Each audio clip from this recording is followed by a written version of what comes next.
The main thing electrostatically charged nanoplastics do is they destroy the mitochondria inside our cells.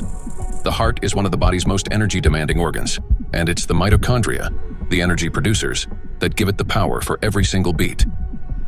And when mitochondria start to malfunction, the heart literally stalls. It no longer has enough energy to maintain a normal rhythm or strong contractions. Heart attacks and strokes remain the world's leading causes of death among all diseases. In this context, it's especially alarming that scientists have found micro and nanoplastics inside atherosclerotic plaques, dense deposits within arterial walls that narrow the vessels and can obstruct blood flow. When a vessel becomes constricted or a clot forms, blood circulation to the heart or brain is disrupted, sharply increasing the risk of a heart attack or stroke. Research shows that when microplastics are present in carotid artery plaques, the risk of these life-threatening events and fatal outcomes rises by 4.5 times. Micro and nanoplastic particles trigger blood clot formation. When micro and nanoplastics enter the bloodstream, they don't simply drift there passively. Because of their electrostatic charge, plastic particles stick to vessel walls and attract blood proteins in cells.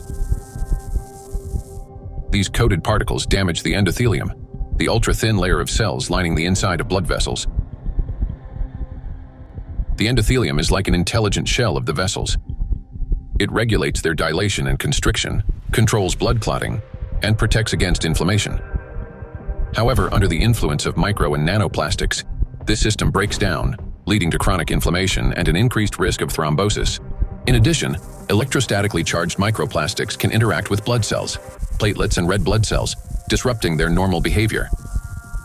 Under normal conditions, red blood cells carry a negative surface charge called the zeta potential, which keeps them from sticking together and allows blood to flow freely, even through the tiniest capillaries.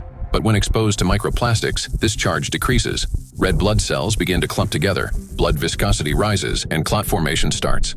As a result, clots appear in the vessels, obstructing blood flow, which is especially dangerous for the brain, heart, and eyes.